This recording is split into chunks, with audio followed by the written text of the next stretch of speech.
kuntilanak berbatang curu. Woi, ngomongin gue lu. Reza dan Kuncoro kembali tersentak mendengar suara menggelegar dari kuntilanak itu. Sebenarnya setan jenis apa dia ini? Kuntilanak kok seperti ini? Kuaci, turun. Enak aja manggil Eke Kuaci. Emang Eke biji bunga matahari.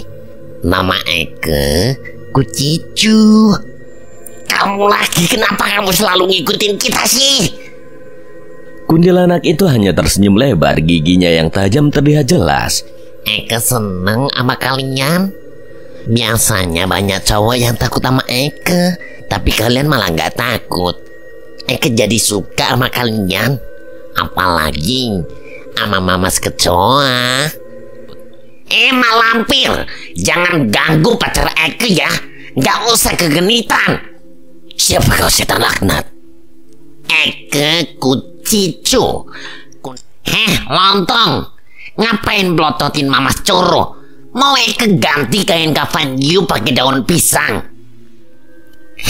Ulet bulu bertaring, bikin orang jantungan aja. Emang kamu kira Eke takut sama Ye? Udah besar, panjang, hitam, berbulu lagi.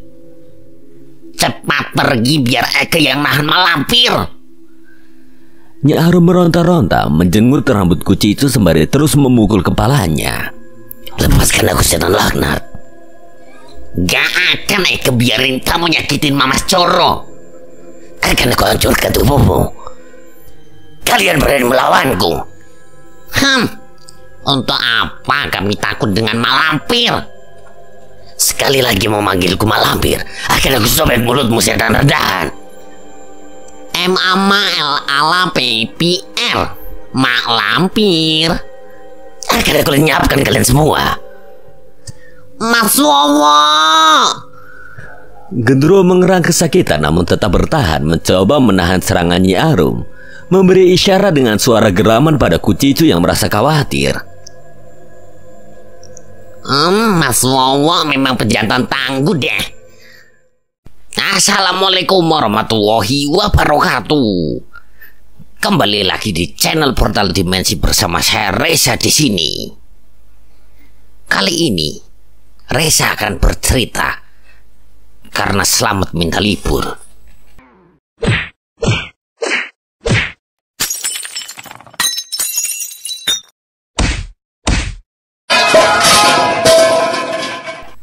Gading, tetap bersama saya Kang Slamet di sini.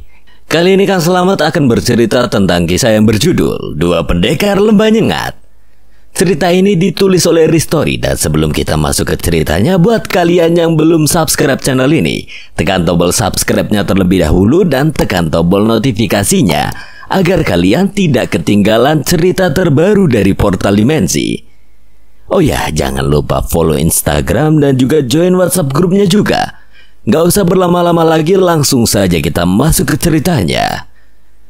Dua Pendekar Lembah Nyengat, Arwah Penunggu Jembatan.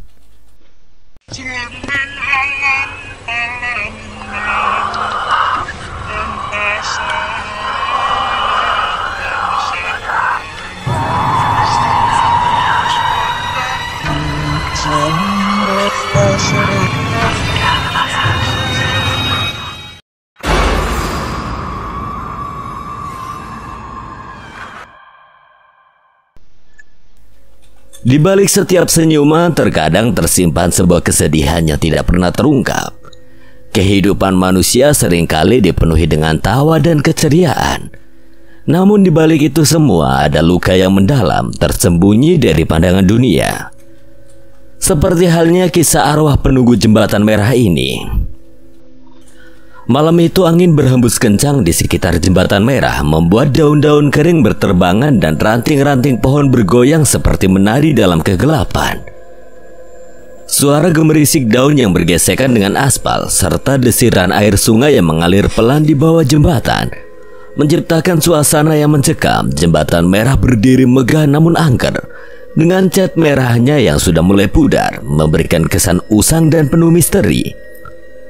Banyak orang di kota kecil itu yang percaya bahwa jembatan tersebut angker, terutama setelah matahari terbenam.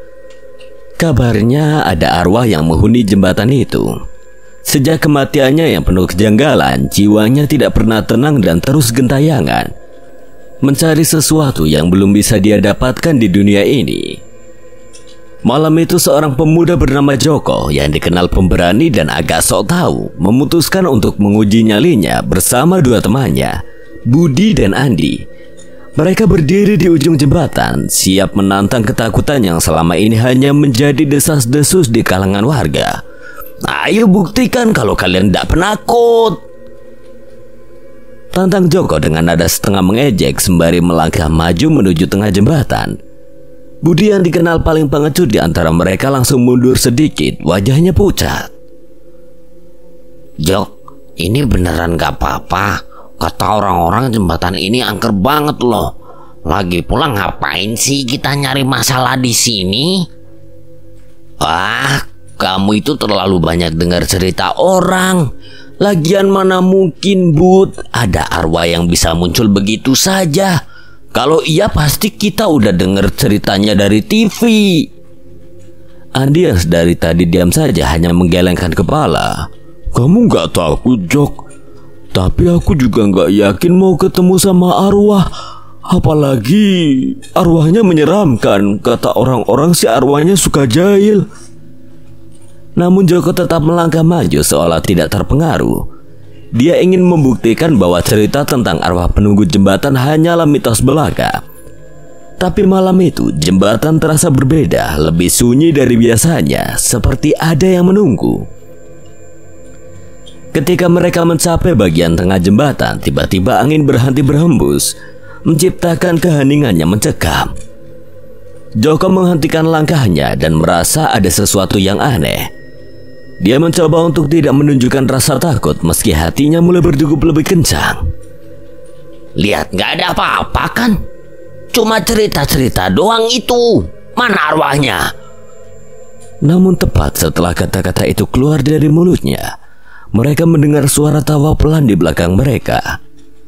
Suara itu nyaring, aneh dan terdengar seperti campuran antara tawa seorang pria dan wanita, membuat bulu kuduk mereka meremang. Budi langsung memegang lengan Joko, matanya membelalak ketakutan. Kamu denger itu, Jok? Itu suara apa? Mungkin itu suara angin, atau mungkin ada orang iseng.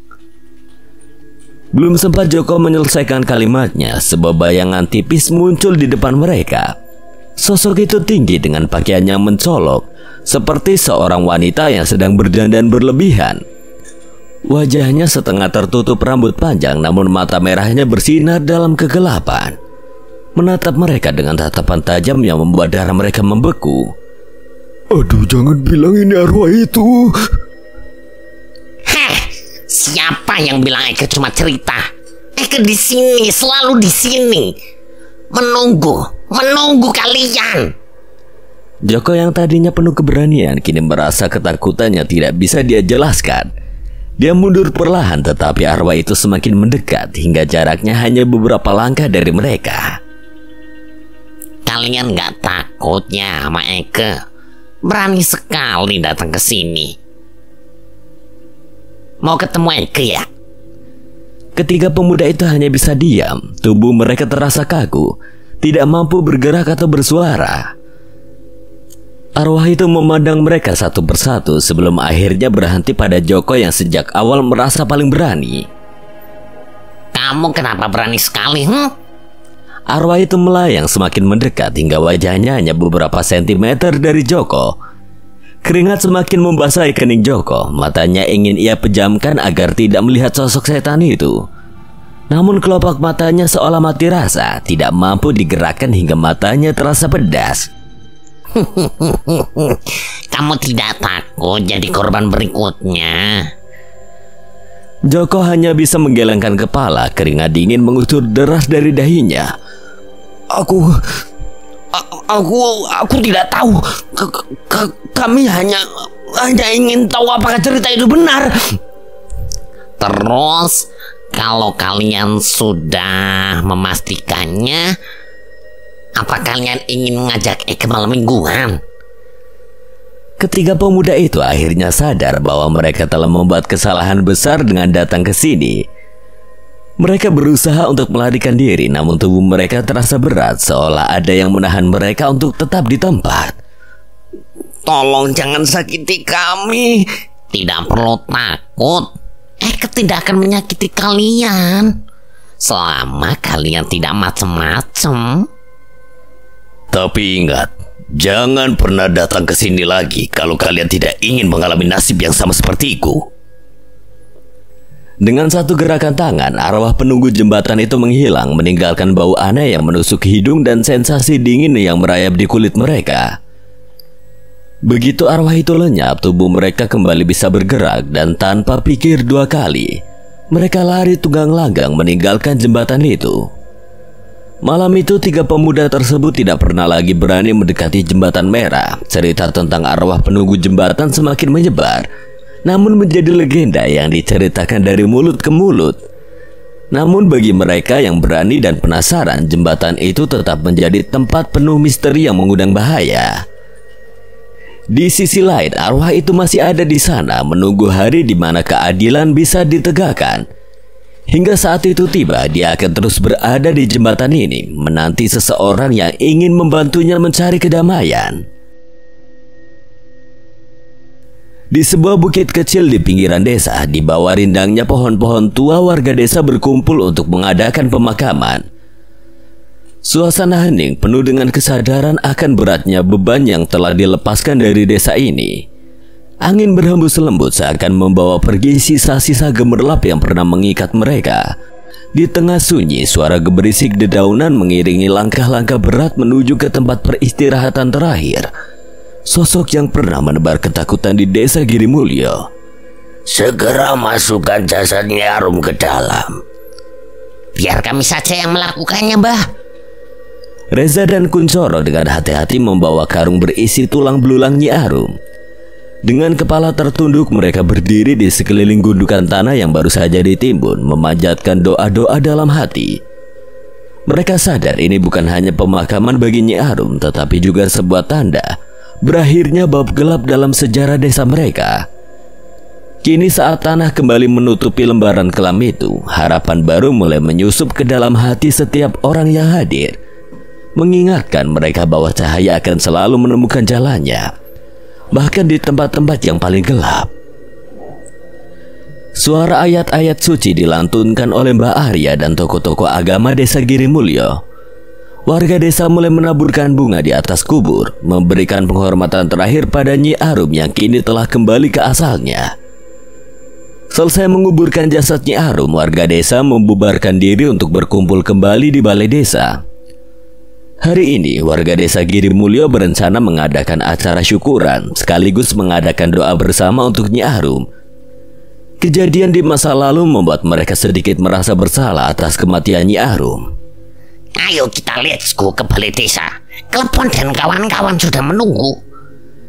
Reza dan Kuncoro juga Mbah Arya segera beranjak menuju balai desa.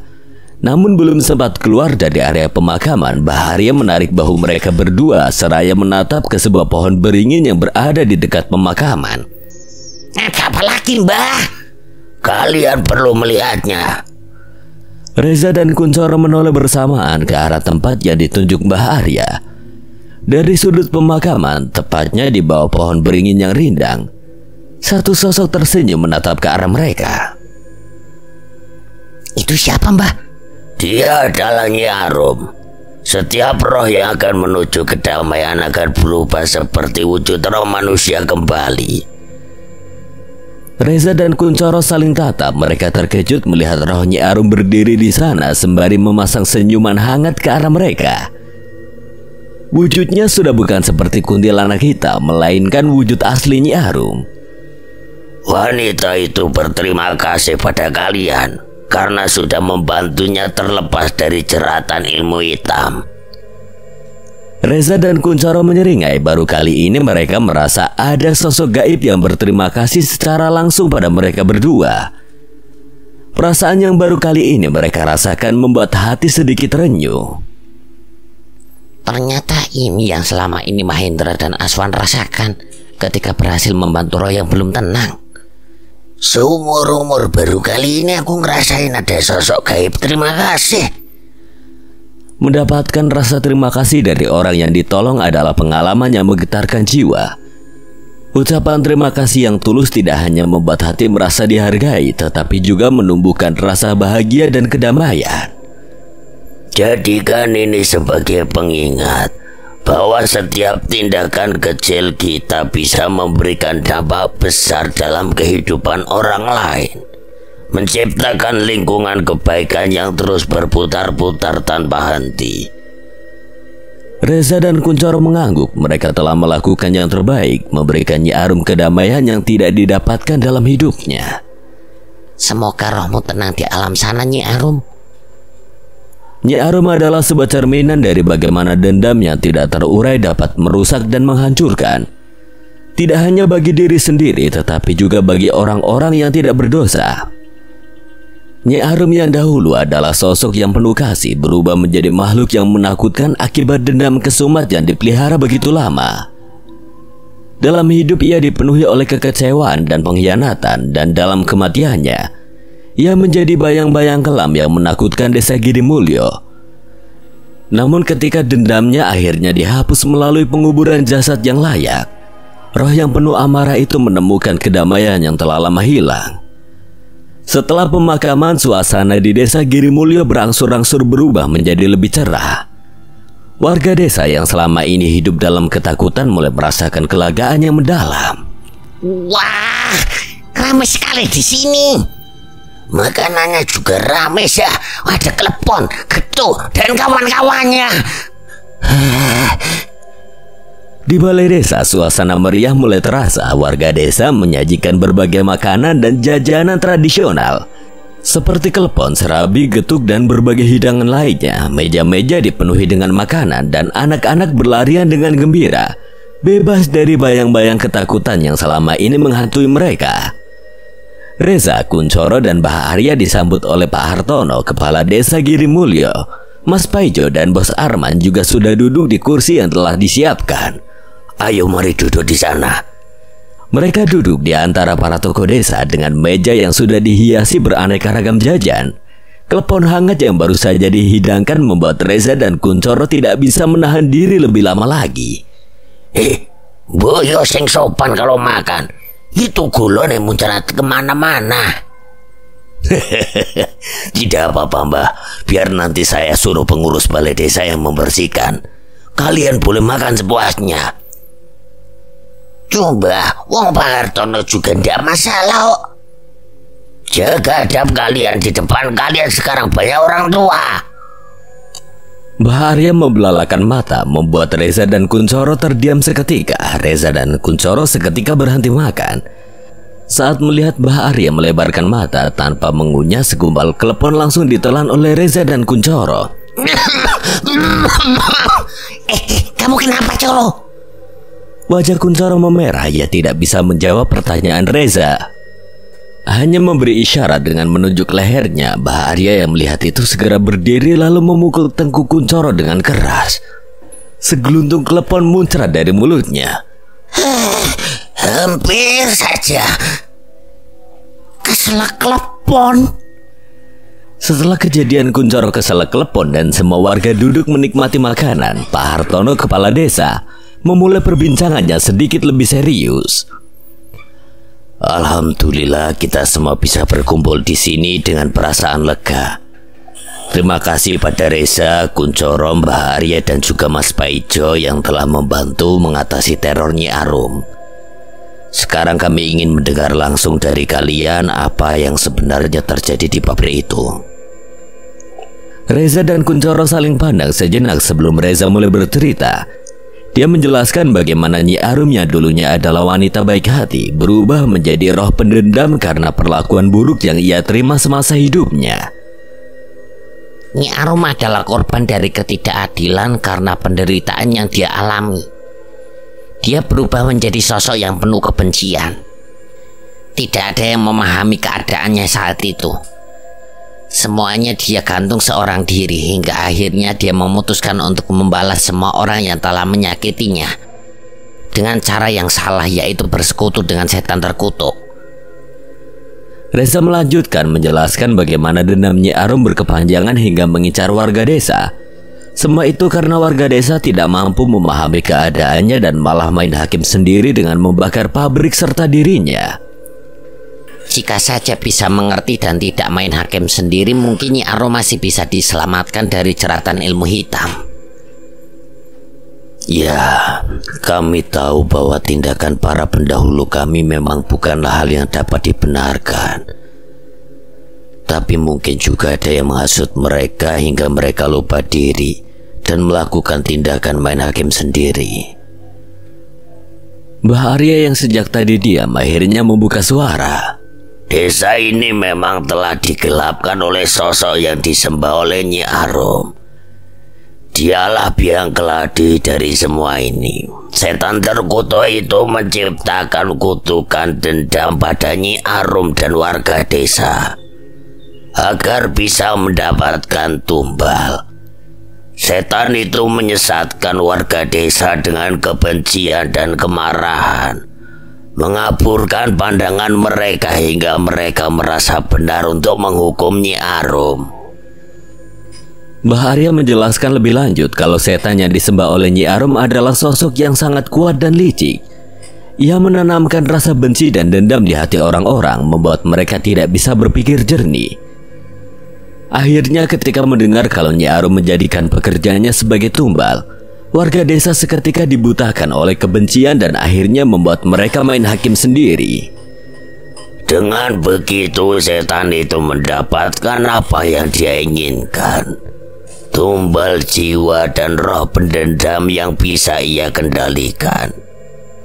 Inilah yang menyebabkan kutukan itu berlanjut menghantui desa Girimulyo selama bertahun-tahun. Suasana balai desa menjadi hening sejenak. Semua yang hadir merenungi perkataan Mbah Arya. Mereka baru menyadari bahwa tindakan para terdahulu mereka di masa lalu tidak hanya merugikan Nyi Arum, tetapi juga mencelakakan desa itu sendiri. Jadi bagaimana kita bisa memastikan hal seperti ini tidak akan terjadi lagi? Dengan menjaga hati kita dari kebencian dan dendam, kita harus belajar untuk memahami, memaafkan, dan mencari solusi dengan kepala dingin. Jangan biarkan amarah dan kebencian menguasai kita, karena itulah yang akan membuka jalan bagi kejahatan. Benar, kita semua harus belajar dari kesalahan masa lalu. Tidak ada lagi tempat bagi dendam dan kebencian di desa ini. Semua tokoh desa mengangguk. Mereka akan merubah prinsip desa Girimulyo yang akan menghabiskan siapapun pengguna ilmu hitam. Tidak selamanya hal buruk harus diselesaikan dengan kekerasan.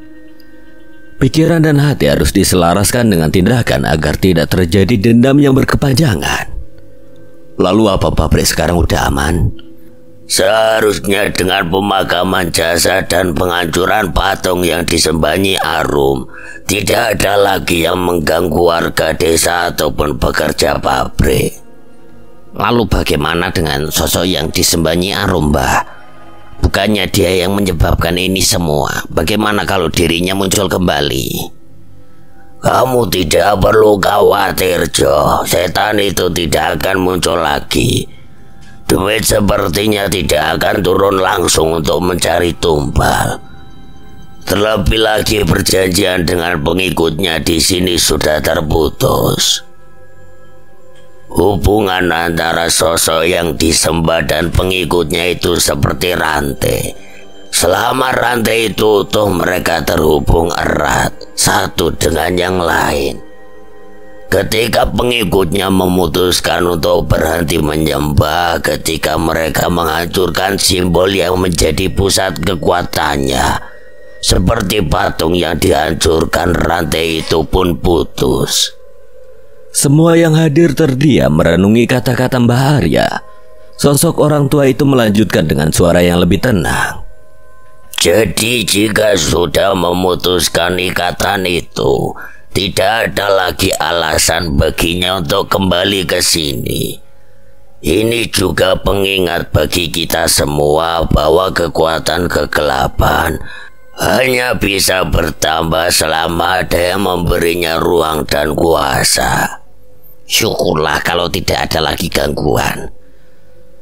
Mas Paijo saling tatap dengan Bos Arman. Perasaan lega tergambar dari senyuman mereka berdua. Berarti pembangunan pabrik sudah bisa dilanjut. Agar terhindar dari segala sesuatu lagi, alangkah lebih baik adakan pengajian minimal 1 kali di pabrik setiap 2 bulan sekali. Baiklah kalau begitu, jika pabrik sudah beroperasi, saya akan selalu mengadakan pengajian setiap 2 bulan sekali bersama warga desa Girimulyo. Saya sebagai perwakilan warga desa Girimulyo akan dengan senang hati untuk ikut pengajian tersebut. Setelah percakapan itu, suasana kembali meriah. Warga desa menikmati makanan dan bersyukur bahwa teror yang menghantui mereka selama ini telah berakhir. Mereka berjanji untuk menjaga desa mereka dengan lebih baik, memastikan tidak ada lagi yang menjadi korban ketidakadilan dan kebencian. Bos Arman dan Paijo juga sangat bersyukur teror Nyi Arum sudah diselesaikan. Dengan begitu, pabrik ini sudah aman untuk kembali dibangun.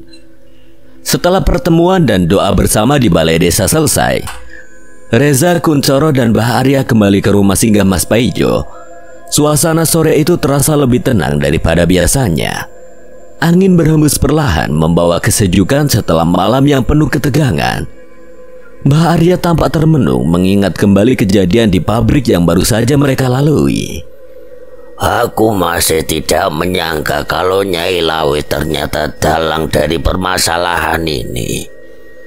Emangnya Nyai Lawe itu sebenarnya siapa toh, Mbah? Dia adalah salah satu Demeter Kuto yang ikut andil dalam setiap permasalahan Mahendra. Bahkan Mahendra dan Asta hampir dikalahkan olehnya di alam roh. Dikalahkan? Kenapa, Mbah?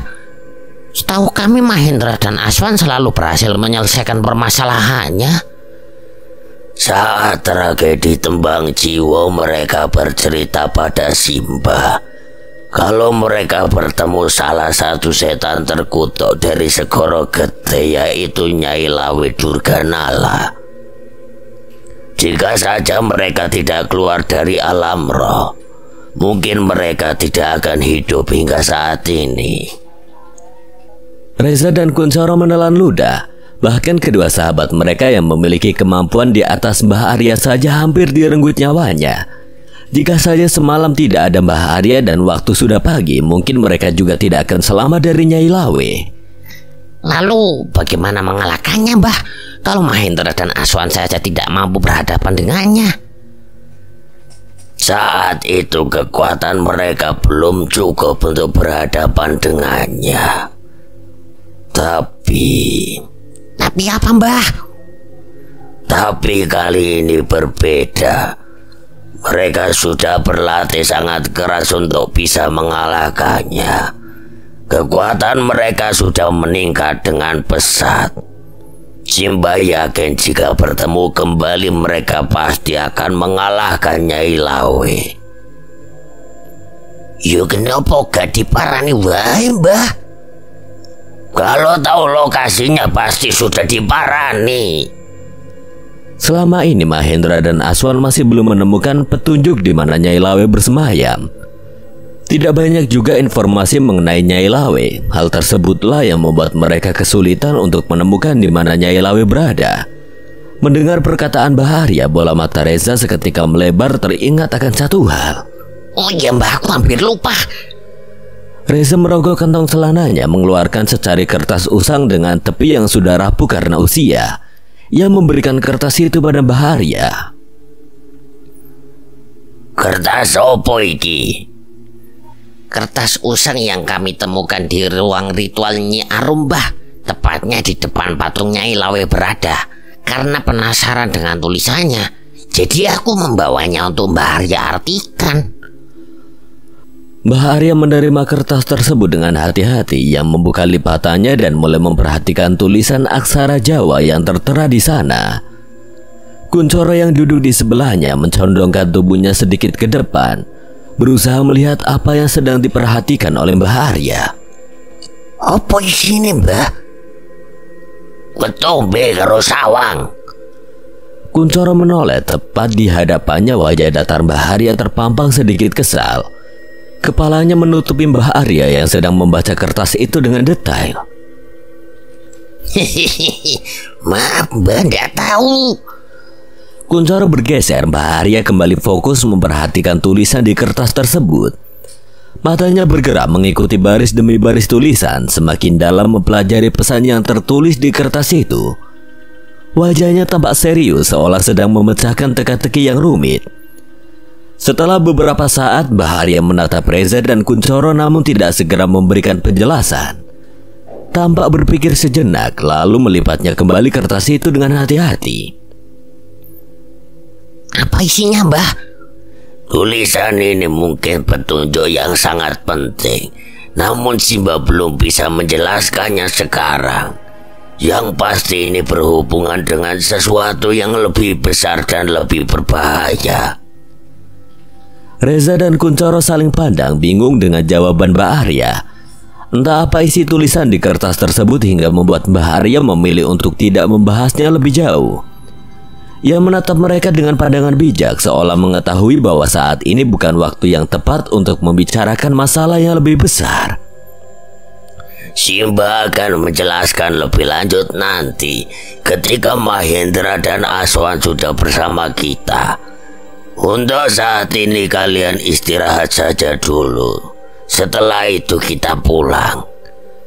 Reza dan Kuncoro hanya bisa mengangguk meski rasa penasaran masih menggantung di benak mereka. Mereka tahu bahwa Mbak Arya tidak akan sembarangan menyembunyikan sesuatu dari mereka. Dan jika dirinya berkata untuk menunggu, maka itulah yang harus mereka lakukan. Ya sudah, kalau begitu mending kita tidur dulu, Coro, biar nanti malam jalan pulang tidak ngantuk. Let's go, beripatku juga wis kiep-kiep ngantuk ya. Reza dan Kuncoro berdiri dari duduknya, belum sempat melangkah masuk ke dalam rumah. Mas Paijo yang baru saja tiba menekan klakson mobilnya, membuat mereka berdua seketika menoleh. Tunggu, ada yang ingin aku bicarakan dengan kalian. Mas Paijo menghampiri ke teras dengan membawa sebuah amplop coklat yang terlihat tebal. Ia tersenyum ramah, lalu menyodorkannya pada Reza dan Kuncoro. Ini ada sedikit tanda terima kasih dari Bos Arman. Kalian sudah bekerja keras dan mempertaruhkan nyawa. Kami ingin kalian menerimanya. Apa iki, Mas?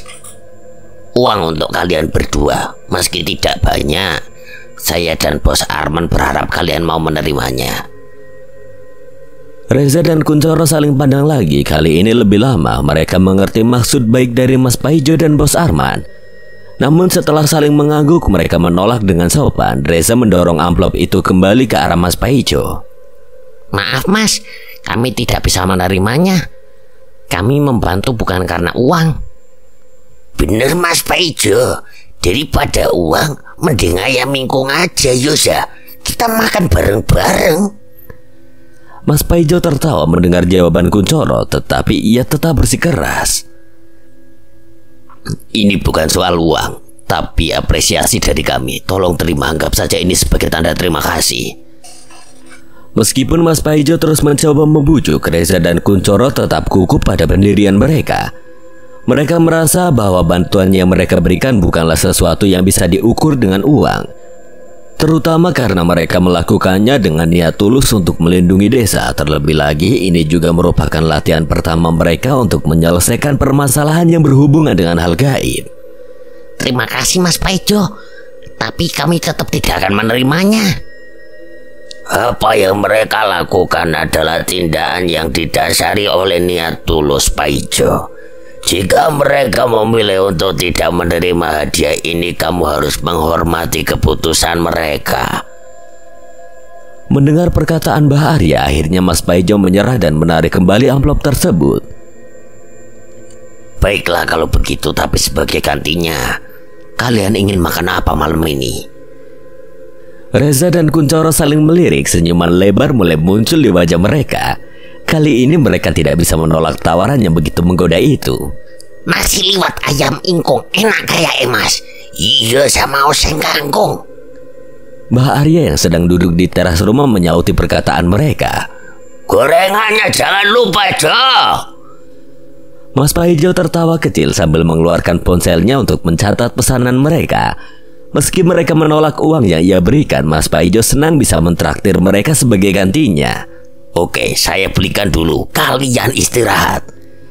Reza dan Kuncoro tersenyum puas. Mereka merasa senang bisa menyelesaikan tugas mereka dengan baik.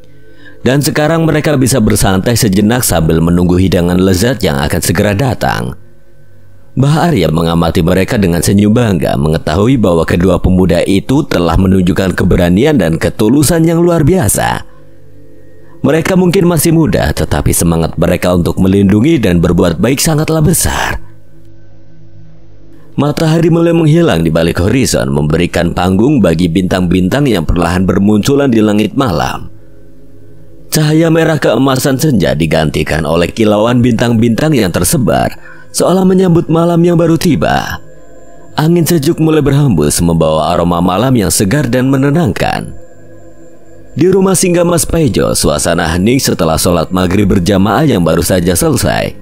Reza, Kuncoro, Mbah Arya, dan Mas Paijo duduk di ruang makan, menikmati suasana malam yang damai. Di meja makan, berbagai hidangan yang telah dibeli oleh Mas Paijo tersaji, menambah kehangatan malam itu. Monggo langsung dimakan, harus dihabiskan loh. Tanpa disuruh juga mereka pasti bakal ngabisin, Jo. Reza dan Kuncoro tidak menunggu lama. Mereka langsung menyantap hidangan yang ada di depan mereka dengan lahap. Nasi liwet ayam ingkung yang disajikan terlihat begitu lezat, ditemani dengan oseng kangkung yang menggugah selera. Saya benar-benar berterima kasih atas bantuan kalian. Pabrik yang akan dibangun itu jadi bisa dilanjutkan. Wah, tidak usah begitu, Mas. Kami juga bersyukur bisa membantu. Iya, Mas, yang penting ada ayam ingkung dan cakangkung itu sudah lebih dari cukup.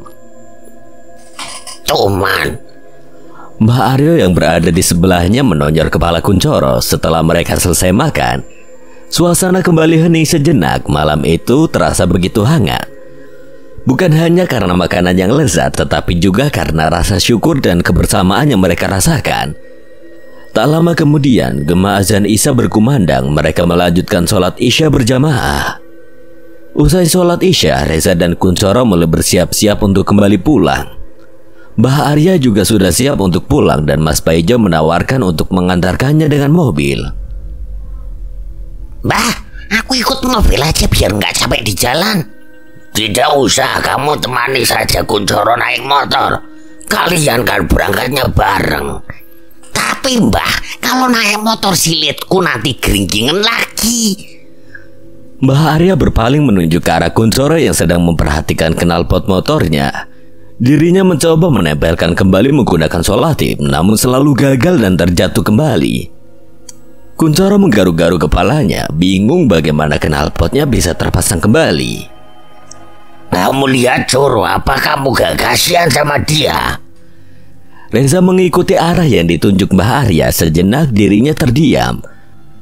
Dirinya adalah orang yang pertama membuat knalpot Kuncoro copot sewaktu di desa kerajaan. Ya wes lah, aku temenin kroco wae. Kuncoro yang sudah merasa putus asa untuk menyambungkan knalpotnya dengan solatip menghampiri sembari menenteng knalpot motornya. Wangil nyambung knalpot pakai solatip. Wow, dasar bocah semprol. Lagian mana bisa knalpot disambung pakai solatip. Terus piye ya? Wes ora usah dipasang, biar aku pegangin aja. Dengan berat hati, Reza akhirnya menerima kenyataan bahwa dia harus menempuh perjalanan pulang dengan motor keramat Supra Getter milik Kuncoro tanpa menggunakan knalpot.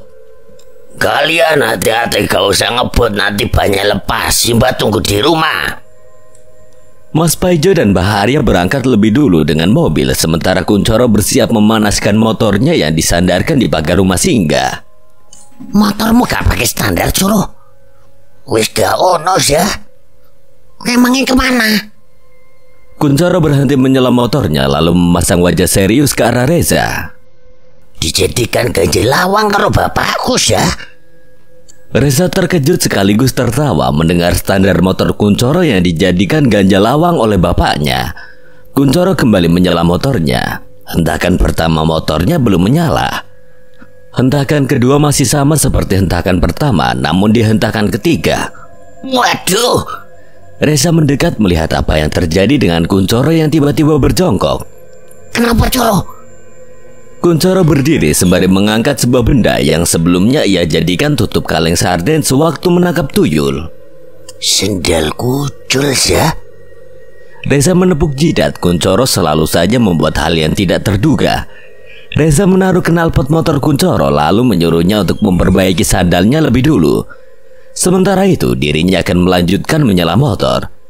Hanya membutuhkan satu kali hentakan saja, suara motor Supra getar yang bergetar khas langsung terdengar, mengisi keheningan malam dengan deruman yang keras. Kuncoro yang baru selesai memperbaiki paku di sandalnya berdiri terbelalak sambil menepuk tangan. Hebat kamu, Zah. Biasanya motorku gak mau nyala kalau bukan pemiliknya yang nyala. Jangankan motor, Coro, pesawat kalau lagi mogok saat lagi di perjalanan juga bisa. Bisa langsung nyala ya. Bisa modar lah, wong pesawat mabur. Kalau mogok otomatis jatuh, kroco. Iya juga yo. Yowis, ayo kita berangkat. Mereka berdua mulai melaju meninggalkan rumah singgah Mas Paijo. Suara motor yang bergetar hebat membuat Reza harus berpegangan erat sembari menenteng knalpot motor Kuncoro. Di tengah keheningan jalur perkebunan, Kuncoro terlihat celingkukan memperhatikan setiap dahan pohon, seolah sedang mencari sesuatu. Tak jarang dirinya melihat kuntilanak bertengger di pohon nangka sembari mengayunkan kakinya, namun bukan itu yang ia ingin lihat. Zah, si Kuaci kemana yo? Kok gak kelihatan? Paling kembali ke jembatan, Coro. Atau mungkin lagi jalan sama Mas Wowo. Memang kenapa kamu kangen sama dia? Wah, gudulmu. Aku cuma penasaran aja. Kenapa dia bisa jadi arwah yang bergentayangan? Pasti kan ada sebabnya toh. Reza terdiam. Perkataan Kuncoro ada benarnya, mengingat kejadian Nyi Arum yang bergentayangan di pabrik membuatnya mengambil kesimpulan kemungkinan Kucicu mengalami hal yang sama seperti Nyi Arum. Antara jasadnya belum dikuburkan dengan layak atau mungkin ada jeratan ilmu hitam. Apa mungkin jasadnya belum dikuburkan dengan layak, Coro? Yo mana aku tahu ya. Yo wes, kita ke jembatan dulu. Kuncoro seketika menghentikan laju motornya, menoleh sembari memasang wajah sungkan. Apa-apa terus ya, nanti dia malah minta yang aneh-aneh. Ih, wega aku. Kita tanyain nama dia. Mbak Arya pernah bilang sosok yang bergentayangan tidak akan bisa hidup damai di alam manusia. Jika bisa membantu untuk menenangkan rohnya, itu akan lebih baik untuknya. Lagian juga dia sudah membantu kita loh. Kita juga harus membantunya. Bagaimanapun juga, meski merasa sedikit geli, Kucicu memang sudah menolong mereka di saat-saat genting. Kuncoro terdiam, agak sedikit berat untuk mengiyakan, takut apabila Kucicu menagih janji untuk menciumnya. Namun mengingat pertolongannya serta mendengar perkataan kalau arwah yang masih berada di alam manusia tidak akan bisa damai membuatnya sedikit tergerak. Yowis, tapi kau no cium-cium lu ya.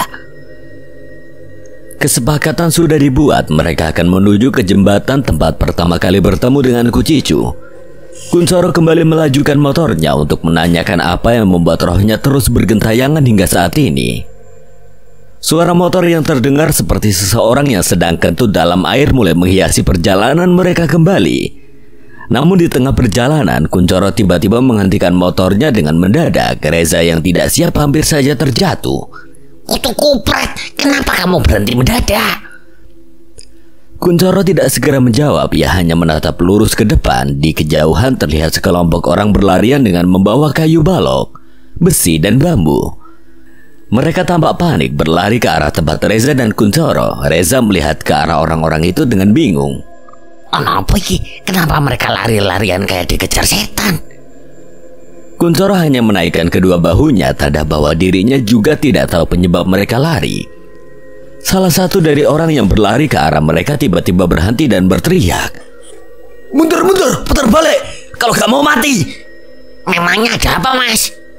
Orang itu tidak menjawab, hanya terus berlari bersama yang lainnya. Mereka berdua semakin penasaran. Reza turun dari motor, melangkah dengan knalpot yang ia tenteng di tangan kanannya, sementara tangan kirinya mengelus bokongnya yang geringgingan. Kuncoro menyandarkan motor keramatnya di sebuah pohon di pinggir jalan, lalu menyusul Reza. Firasatku gak enak, Coro. Suasana malam yang tadinya tenang mendadak berubah menjadi tegang. Reza merasakan ada sesuatu yang tidak biasa sedang terjadi. Dan kali ini mereka tidak bisa hanya pergi tanpa mengetahui apa yang sebenarnya terjadi di depan mereka. Mereka terdiam berdiri sejajar sambil memandang lurus ke depan. Jalur perkebunan yang minim penerangan membuat penglihatan mereka semakin terbatas. Mata mereka menyipit berusaha menembus kegelapan yang mulai terasa mencekam. Perlahan bola mata mereka melebar saat kelompok orang muncul dari kegelapan membawa berbagai macam senjata di tangan mereka. Woi, sini maju lo! Tawuran, ja. Rupanya sekelompok orang yang tadi berlarian itu adalah bagian dari tawuran dengan kelompok lain yang kini berdiri di hadapan mereka. Reza merasa heran, mereka seharusnya tidak perlu lari karena tidak terlibat dalam pertikaian tersebut. Namun saat melihat knalpot yang ia genggam, Reza merasa dorongan kuat untuk segera menjauh dari sana. Coro, putar balik! Kuncoro mengangguk cepat. Mereka segera berbalik arah dan berlari menuju motor yang disandarkan di pohon. Tanpa membuang waktu, Kuncoro mencoba menyelam motornya. Hentakan pertama gagal, motor tetap diam. Hentakan kedua tidak ada reaksi. Hingga saat hentakan ketiga.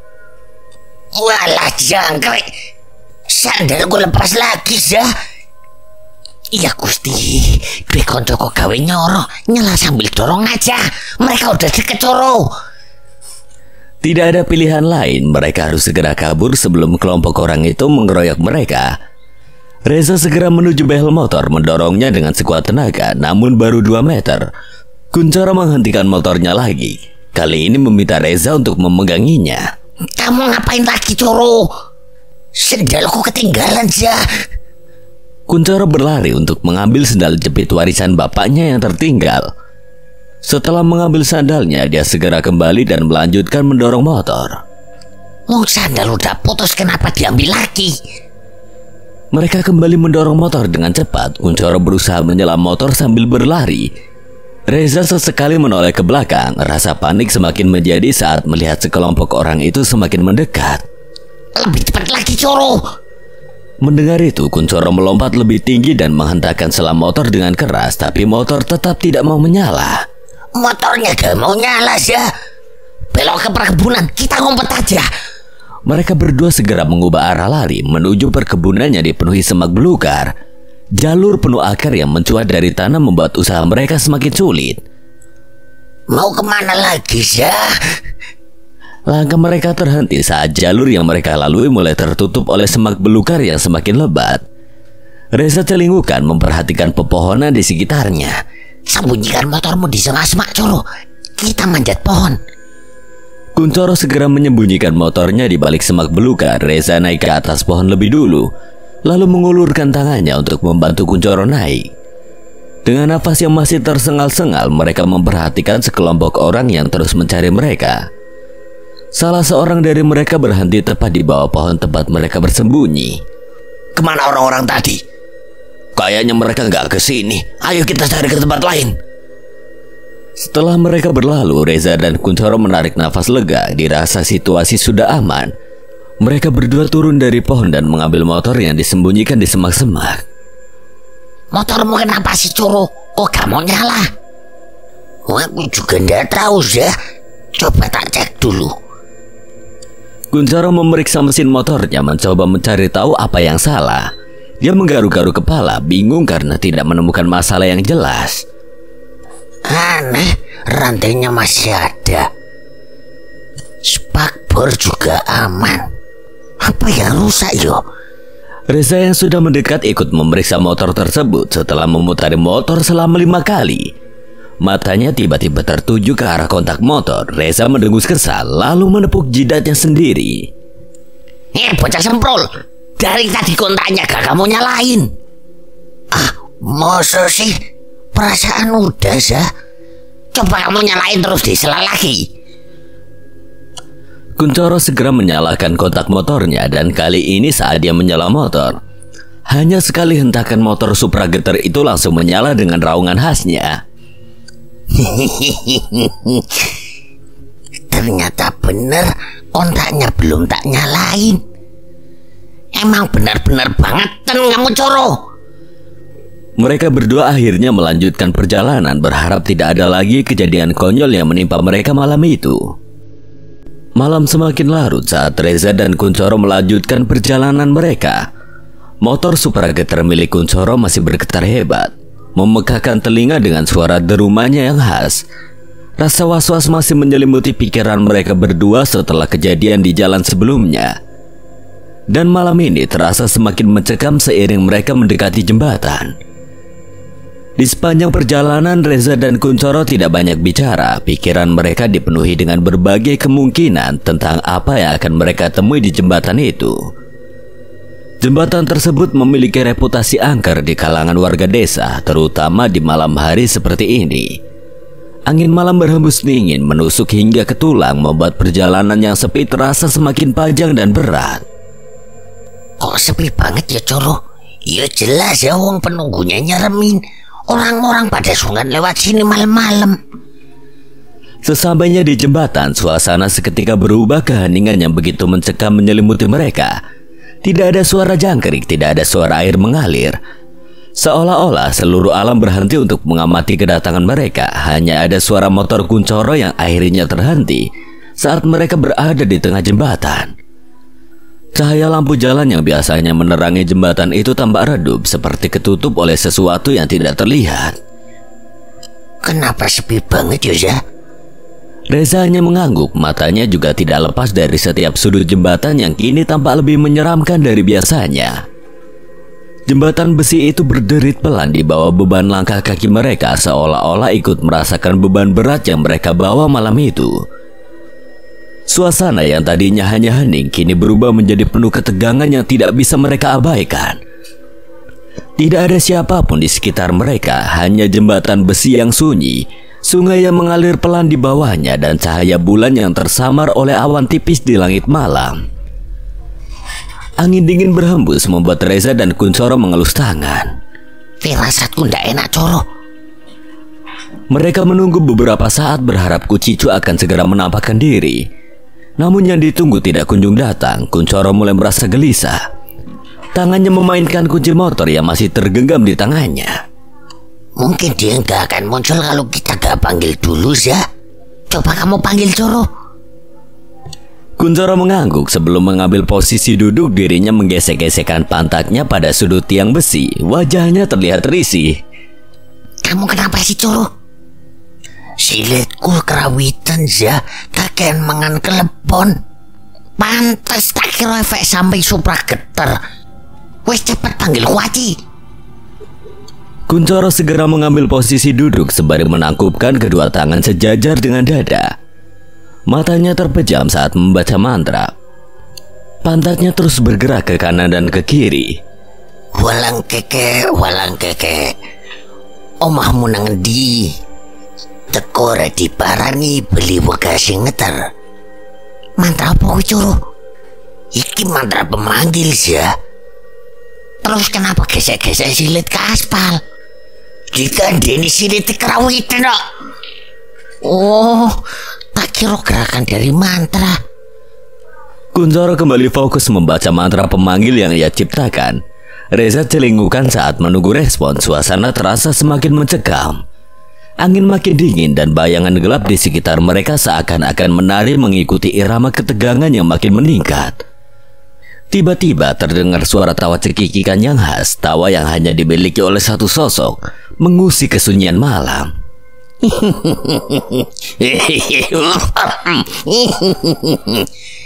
Siapa yang manggil-manggil Eke malam-malam begini? Suara itu terdengar sebelum akhirnya sosok Kucicu melayang pelan dari balik bayangan jembatan. Wajahnya yang selalu ceria terlihat di bawah sinar bulan yang samar.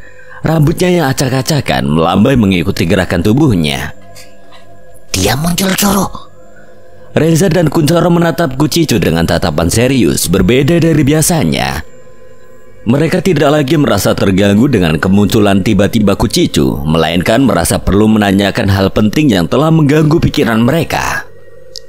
Kucicu, Panggil Reza sambil menatap mata Kucicu dengan penuh keingintahuan. Kucicu terbelalak melihat mereka berdua.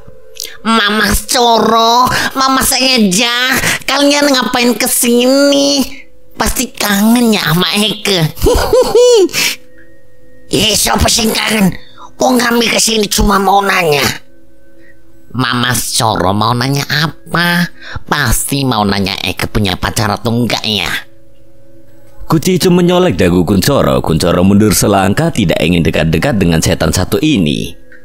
Bukan itu, Kuaci. Kami ingin tahu penyebab roh kamu masih belum tenang. Kamu sudah banyak membantu kami, tapi kami masih nggak ngerti kenapa kamu masih ada di dunia ini. Apa ada yang masih mengikatmu? Wajah ceria Kucicu kali ini terlihat sedikit berubah. Wajahnya yang selalu tersenyum lebar kini tampak lebih serius, seolah ada sesuatu yang disembunyikannya. Dia melayang sedikit lebih dekat ke arah Reza dan Kuncoro, menatap mereka dengan pandangan yang sulit diartikan. Cerita aja, Kuaci. Siapa tahu kami bisa membantu. Kami di sini untuk dengar dan membantu semampu kami. Kucicu mengangkat wajahnya menatap mereka berdua dengan senyuman kecil yang tampak dipaksakan. Tatapannya kemudian beralih ke arah bulan di langit malam, seolah mencari kekuatan dari cahaya yang lembut. Terima kasih Mama Coro, Mama Reza. Kalian memang baik hati. Eke sebenarnya udah lama pengen cerita. Tapi orang-orang yang lihat Eke langsung lari gitu aja. Kucicu menarik nafas panjang sebelum melanjutkan. Alasan kenapa roh aku belum bisa tenang adalah karena jasadku sudah menyatu dengan jembatan ini. Aku dijadikan tumbal waktu jembatan ini dibangun. Maksud kamu? Dijadikan tumbal proyek? Kucicu mengangguk. Reza dan Kuncoro saling berpandangan dengan mata terbelalak. Mereka tidak menyangka kalau Kucicu adalah korban dari kejahatan yang begitu kejam. Dijadikan tumbal proyek pembangunan jembatan, Reza dengan suara penuh kebingungan bertanya. Bagaimana bisa itu terjadi, Cu? Bagaimana bisa jasadmu jadi satu dengan jembatan ini? Kucicu menghela nafas lagi, menundukkan kepalanya dengan rasa berat. Matanya berkaca-kaca, dan suaranya mulai serak saat ia menceritakan kisah tragisnya. Waktu itu aku masih hidup sebagai manusia biasa. Matanya mulai menatap kosong, seakan terlempar kembali ke masa lalu. Kuncoro dan Reza mendengarkan dengan seksama, merasakan setiap emosi yang disampaikan oleh Kucicu. Mereka bisa merasakan betapa mengerikan dan kejamnya nasib yang menimpa Kucicu. Mereka bawa aku ke sebuah tempat yang gelap dan dingin. Di sana aku dibius, gak sadar apa-apa lagi. Waktu aku bangun, aku udah di sini, di jembatan ini. Tapi udah gak hidup lagi. Jadi mereka benar-benar mengorbankanmu, Cu? Iya, Mama Reza. Iya, Mama Reza. Eke dijadikan tumbal biar proyek jembatan ini lancar. Tubuh Eke dibenamkan di dalam pondasi jembatan ini, dicor bersama beton dan besi. Itulah kenapa roh Eke gak bisa pergi kemana-mana. Reza dan Kuncoro terdiam, bingung dan terpukul oleh kenyataan yang begitu kejam. Mereka tidak tahu harus berbuat apa, bagaimana cara membantu Kucicu dan memberikan ketenangan yang ia butuhkan. Terus gimana caranya supaya roh kamu bisa tenang kalau jasadmu udah jadi satu dengan jembatan ini? Reza menatap jembatan besi di bawah mereka, seolah mencari tanda-tanda dari tragedi yang menimpa Kucicu. Tapi yang dia lihat hanyalah besi dan beton yang kokoh, menyembunyikan kebenaran yang mengerikan. Kucicu kemudian berbalik menatap mereka berdua dengan ekspresi yang penuh harap. ada hal lain yang mungkin bisa membantu Eke tenang. Mungkin setelah melakukannya roh Eke bisa pergi dengan damai. Apa itu Kuaci? Jangan bilang minta dicium. Wah aku. Ih, Mamas Coro selalu saja berprasangka buruk sama Eke. Bukan itu kok. Reza dan Kuncoro saling menatap, rasa penasaran mereka semakin meningkat. Apa yang sebenarnya Kucicu inginkan? Terus apa itu Kuaci? Kucicu menarik nafas dalam, menatap mereka berdua dengan sorot mata yang penuh dengan keinginan untuk mengungkapkan sesuatu yang penting. Sepertinya apapun yang akan dia katakan akan membawa mereka lebih dekat pada jembatan yang selama ini mereka cari. Kucicu menatap Reza dan Kuncoro dengan tatapan penuh harap sebelum akhirnya menghela nafas panjang. Suaranya bergetar saat mulai menjelaskan. Eke bisa tenang kalau orang tuaku udah memaafkan dan menerima kepergianku. Itu yang bikin rohku masih terikat di sini. Aku ingin melihat mereka untuk terakhir kalinya. Reza dan Kuncoro terdiam mencerna kata-kata Kucicu. Mereka bisa merasakan betapa dalam rasa sakit yang disimpan oleh roh yang terjebak ini. Kucicu melanjutkan dengan mata yang mulai berkaca-kaca. Orang tuaku gak pernah tahu apa yang terjadi denganku. Mereka pasti masih nunggu aku pulang. Tapi aku gak akan pernah bisa balik, kecuali mereka bisa menerima kenyataan kalau aku udah gak ada. Mereka pasti kecewa. Mereka gak akan pernah ngeliat aku lagi. Tapi mereka harus tahu aku pingin mereka bisa ikhlas dan maafin semua yang udah terjadi. Reza dan Kuncoro saling bertukar pandang. Mereka bisa merasakan kesedihan mendalam dalam kata-kata Kucicu, dan tahu bahwa ini bukan hanya soal menyelamatkan roh yang tersesat, tapi juga tentang mengobati luka yang telah lama menganga di hati orang tuanya. Kalau itu bisa membuatmu tenang, kami akan bantu, Cuk. Ya, kita bakal coba sebaik mungkin buat kamu. Kita gak bisa ngebayangin gimana perasaan orang tuamu, tapi kita akan usahain mereka tahu yang sebenarnya. Terima kasih Mama Reza, Mama Coro. Eke gak tahu harus ngomong apa lagi. Kalau kalian bisa bantu orang tua Eke bakal tenang. Di mana tempat tinggalmu, Cuk? Kami akan pergi ke sana dan berbicara dengan orang tuamu. Kucicu mengalihkan pandangannya ke arah jembatan seolah mengumpulkan keberanian untuk mengingat kembali tempat yang pernah ia sebut sebagai rumah. Eke tinggal di Tanah Pasundan, tepatnya di Desa Sukajaya. Itu tempat asal Eke. Keluarga Eke tinggal di sana dan mungkin mereka masih ada di sana sampai sekarang. Reza dan Kuncoro mengangguk menyimpan informasi penting itu dalam benak mereka. Mereka tahu bahwa perjalanan ke Tanah Pasundan bukanlah perjalanan yang singkat. Tapi tekad mereka sudah bulat. Mereka tidak bisa membiarkan roh Kucicu terus terjebak dalam keadaan ini. Kami akan ke Desa Sukajaya, Cuk. Kami akan pastikan orang tuamu tahu dan menerima apa yang terjadi. Kuncoro menepuk bahu Kucicu dengan lembut, mencoba memberikan sedikit penghiburan. Kami akan melakukan yang terbaik, Cuk. Kamu tenang saja ya. Kucicu tersenyum lagi, kali ini dengan lebih tulus, meski masih ada kesedihan yang tergantung di matanya. Terima kasih Mama Reza, Mama Coro. Eke percaya sama kalian. Reza dan Kuncoro saling bertukar pandang sekali lagi, kali ini dengan tekad yang semakin menguat di antara mereka.